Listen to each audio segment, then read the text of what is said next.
Hello friends, welcome to Code Meta channel again.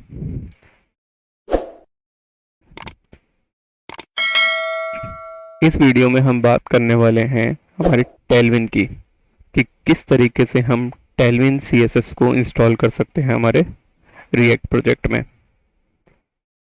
साथ ही साथ हम देखेंगे कि रिएक्ट प्रोजेक्ट में इंस्टॉल करने के साथ कि हम उसको किस तरीके से मिनीफाई करते हैं और यूज़ किस तरीके से होता है। सबसे पहले देखते हैं हम कि टेलविन सीएसएस को इंस्टॉल करने के लिए हमें क्या करना होगा।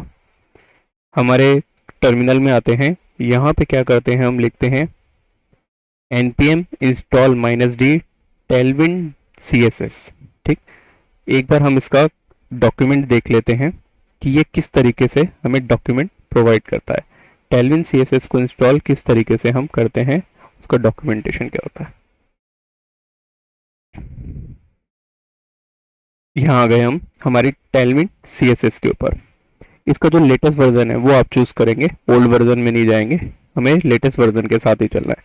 लेटेस्ट वर्जन मिनीफाइड वर्जन है, चाहो तो आप इसको और भी मिनीफाई कर सकते हो, लेकिन ये एक तरीके का मिनीफाइड वर्जन है। यहाँ पे अनयूज सीएसएस लोड नहीं होती। चलिए आगे देखते हैं। इंस्टॉल करने के लिए अगर हमें पोस्ट सीएसएस करना है तो हमको इस तरीके से इंस्टॉल करनी है। CDN से जाना है तो हम इस तरीके से यूज़ करेंगे URL को स्क्रिप्ट के अंदर http:/cdn.tailwindcss.com। बट हमको क्या करना है, हमारे रिएक्ट प्रोजेक्ट में CLI के थ्रू इंस्टॉल करनी है, तो हम यहाँ आएंगे और CLI ही बेटर ऑप्शन है रिएक्ट के लिए। जैसे कि हमने टर्मिनल में आए, सबसे पहले हम इंस्टॉल करेंगे npm install -d tailwind css। -d इसीलिए कि ये डेव डिपेंडेंसी है, प्रोडक्शन पे हम डिफरेंट तरीके से इसको यूज़ करते हैं। चलते हैं हमारे कोड में। यहाँ पे क्या करेंगे, हम npm install -d tailwind css। जैसे ही हम इसको क्लिक करते हैं, ये हमारा क्या करेगा, tailwind css को इंस्टॉल करेगा। नाउ उसके बाद क्या होता है कि हमें tailwind.config.js फाइल, जो ये आप लेफ्ट में देख रहे हो, tailwind.config.js फाइल क्रिएट करनी होती है। By default tailwind.js file create करने के लिए हम क्या करेंगे, यहाँ पे लिखेंगे npx tailwind css init, ये कर देंगे। ये क्या करेगा, ये ऑटोमेटिकली tailwind.css फाइल क्रिएट कर देगा, tailwind.config.css फाइल। नाउ क्या होगा कि हम यहाँ पे अगर आप देखोगे, जब हम बाय डिफॉल्ट tailwind.css क्रिएट करते हैं तो क्या होगा, ये आपको HTML और देगा साथ में। यहाँ पे TCX TS की जगह HTML लिख के दे देता है। ठीक, तो लेकिन हमारे पास SRC के अंदर अभी तक कोई भी HTML फाइल नहीं है, तो हम इसको हटा देंगे। TSX इस और TS टाइप स्क्रिप्ट के लिए यूज़ होता है, चाहे तो हम इसे रख भी सकते हैं और चाहे तो इसे हटा भी सकते हैं। ठीक है, नाउ इसको सेव करते हैं। इस कॉन्फ़िगरेशन को, जो कंटेंट होता है ये बताता है कि आपको कंटेंट में से क्या क्या चीज़ें यूज़ करनी है। ठीक, बाकी जैसा जो मैनेज किया हुआ है वैसे का वैसा रख देंगे। थीम और प्लगइन्स की बात आने वाले वीडियोस के अंदर करेंगे हम। नाउ इसके बाद क्या करते हैं, हम हमारी जो एक फाइल होती है जिसको हम क्या करते हैं, फाइल जो मेन फाइल बना लेते हैं कि कौन सी CSS फाइल के ऊपर, जो हमारी पूरे रूट के ऊपर रहेगी, उस फाइल में हमारी टेलविंड का कॉन्फ़िगरेशन करते हैं। अगर हम फाइल देखें तो app.css भी नहीं है हमारी, क्योंकि वो app.js के अंदर कॉल होती है और app.css को हमें हर जगह कॉल करना पड़ेगा। ओवरऑल प्रोजेक्ट में हमारी कौन सी CSS कॉल होती है, index.css कॉल होती है। ठीक, इसके टॉप पे हम क्या करते हैं, 3 डिपेंडेंसीज डाल देते हैं टेलविंड की, @tailwind base, @tailwind components और @tailwind utilities। ये डाल के सेव कर देते हैं। नाउ अब क्या होता है कि जब भी हमारी टेलविंड CSS चलेगी, उसको चलाने के लिए हमें एक कमांड को रन करना पड़ता है। कमांड क्या होती है, वो डॉक्यूमेंट में आते हैं।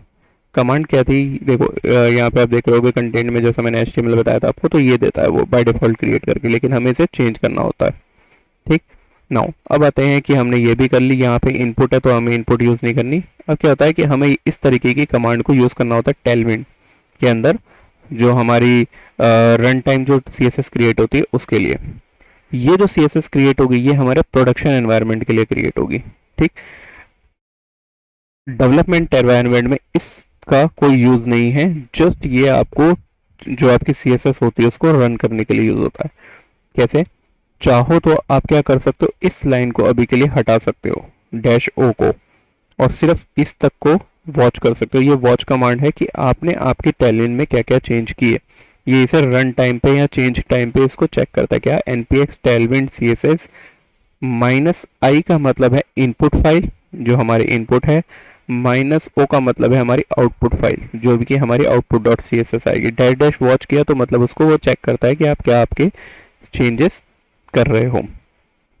तो चलते हैं हमारी वापस से स्क्रीन डॉट जे एस के अंदर, हमारे जो फाइल थी यहाँ आते हैं।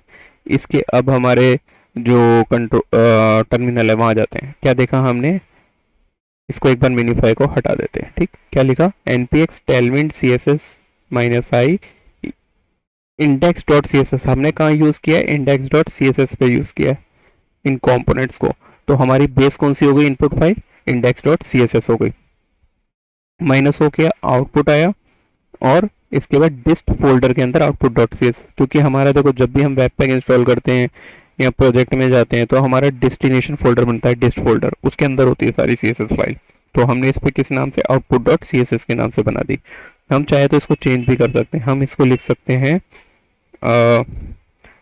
टेलविन सी एस एस, ऐसे लिख सकते हैं टेलविन। आपके नाम से चेंज कर दो इसको, ठीक है, जो आपको चेंज करना है, जरूरी नहीं है कि कुछ और लिखो। लेकिन आपने अगर कोई नाम लिखा यहाँ पे तो क्या करना होगा, ये सी एस एस अभी भी नहीं चलेगी, अगर हम इसको वॉच करेंगे तो भी नहीं चलेगी। ये जस्ट क्या करेगा, जैसे इस कमांड को चलाओगे तो आपको क्या करेगा ये एक बार देख लेते हैं। देखो जैसे मैंने वॉच कमांड को चलाई, ये हमको क्या देगा, आउटपुट देगा।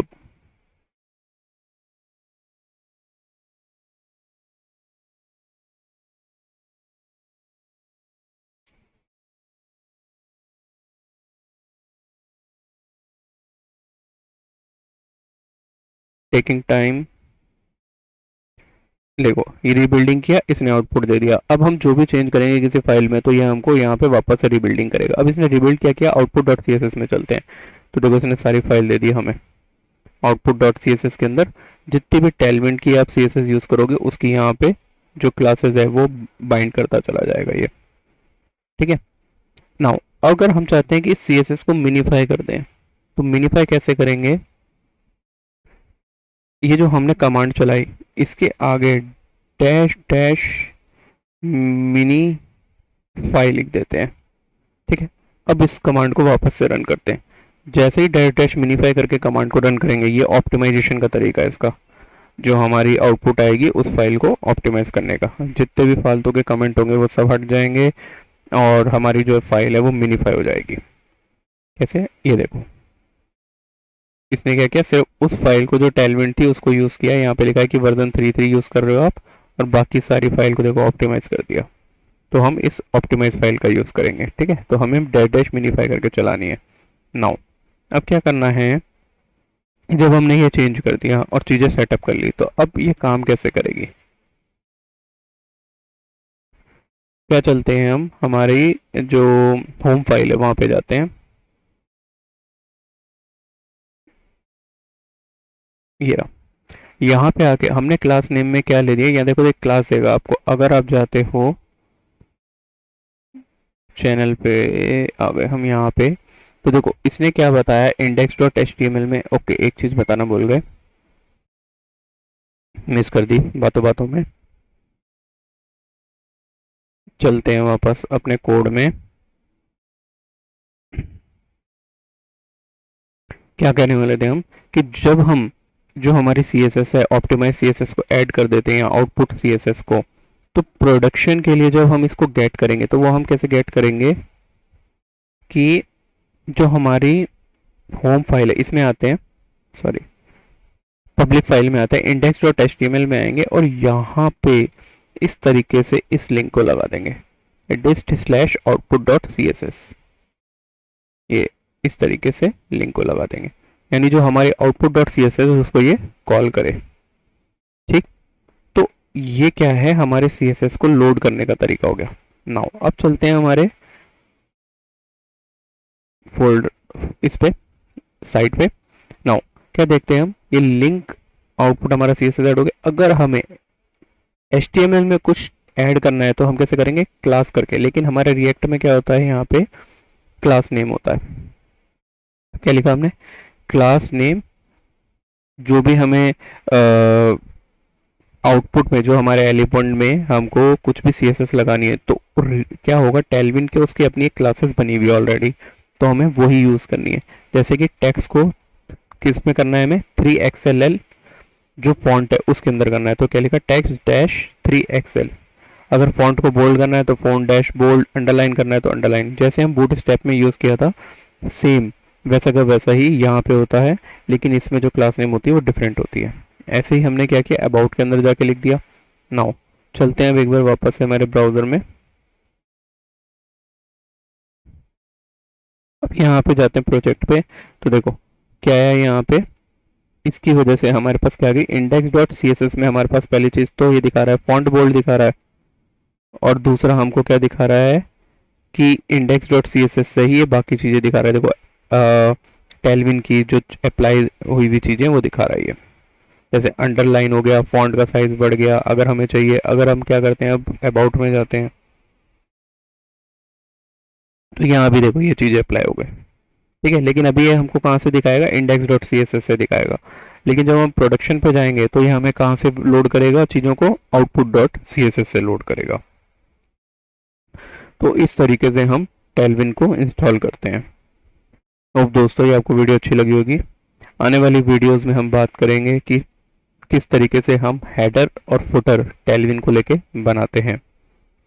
फिर उसके बाद करेंगे कंटेंट पार्ट की, और एक एक पेज की बात करेंगे, पहले home, then about, then other pages, ताकि हम क्लियर हो जाए कि टेलविन सीएसएस के अंदर किस तरीके की हमारे पास क्लासेस अवेलेबल हैं, और हम किस तरीके से बिना अपना कस्टम कोड लिखे टेलविन के थ्रू किस तरीके से प्रोजेक्ट को क्रिएट कर सकते हैं। देन एंड में बात करेंगे हम वेब पैक की, क्योंकि वेब पैक भी हमें चाहिए यहाँ पे, जिससे क्या होगा, हम इसे ऑप्टिमाइज करेंगे। और तो मिलते हैं नेक्स्ट वीडियो में, तब तक के लिए take care and goodbye, और कोड मेटा चैनल को सब्सक्राइब कर लीजिएगा ताकि आने वाले वीडियो के नोटिफिकेशन आपको मिलते रहें।